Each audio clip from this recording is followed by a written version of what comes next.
Right, you're in year 3. The teacher is delivering a lesson on apostrophes. And she's just given a few examples, and she says, are there any questions? Now, don't be shy, kids. There's no such thing as a stupid question. And so you put your hand up and you say, Miss, why do we die? Is that a stupid question?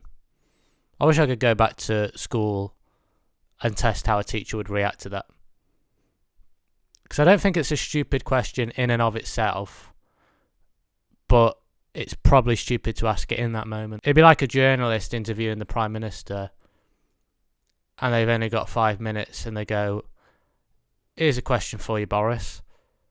What gets wetter as it dries? I never asked a question when the teacher said there's no such thing as a stupid question.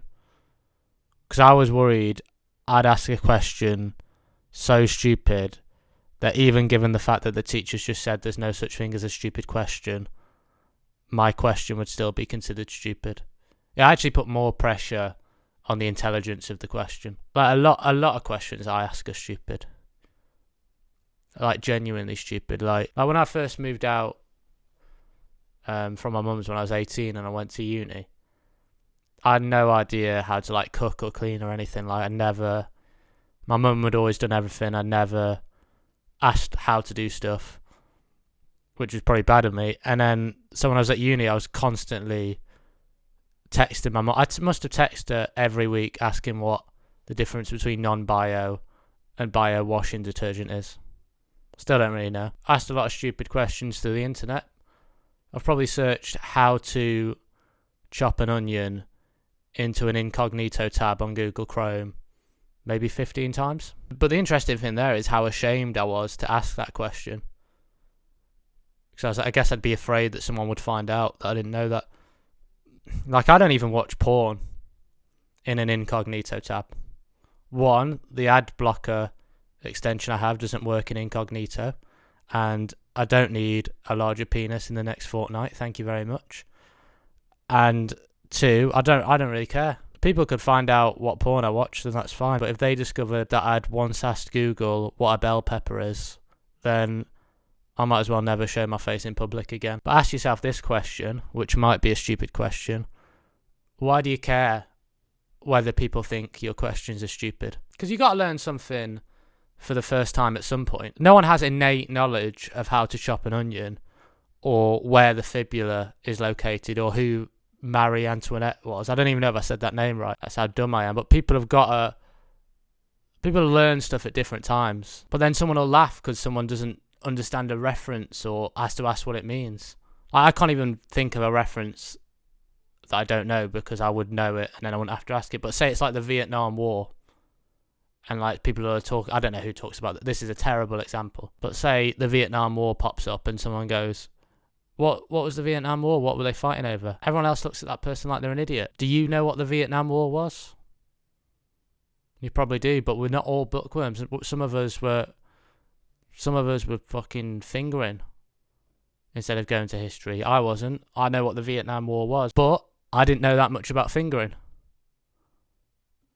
I didn't even know how necessary it was. Like, you know, because that's, I mean, I don't want to go into graphic detail, but you know, that's how you get sex started a lot, innit? Bit of rubbing down there. And when I first started doing that, I don't think I was aware of that, to be honest. Imagine what an advantage it would be to have no fear of looking stupid in front of anyone. Because then you'd get well smarter because you wouldn't be afraid to look dumb. You'd ask questions and you'd gain more knowledge and you'd be a better human. One stupid question I have, and bear with me on this one, is why do we wash our hands after going for a piss? Because, right, like, presumably it's because you touch your genitals and that, but isn't the bacteria on my penis already on me? So then why is it worse if that bacteria is then on my hands? Like, why are the penis germs more dangerous on my hands? Are they like, well, I was chilling on the penis, but now I'm on the hands, I'm going to do some damage? I guess it's that maybe you'll pass the germs on? Is that why it's bad? Like if you shake someone's hand or something? So in that case, is washing my hands just for other people's benefit or my own? I'm sure everyone knows the answer to that, but I'm humble enough to say, you know what? I don't know. I don't have a Scooby-Doo. And there'll be certain things that loads of people don't know, but they don't ask because they don't want to look stupid. And asking questions that might seem stupid is how innovation happens.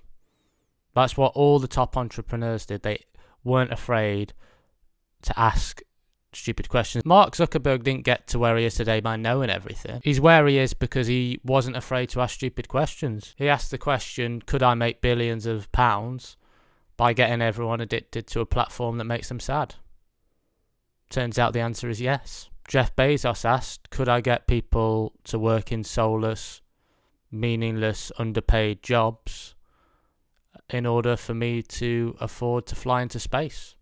Again, turns out the answer was yes. Stupid questions on the face of it, not stupid questions in practice. So if you want to get ahead in this life, you got to be willing to look stupid.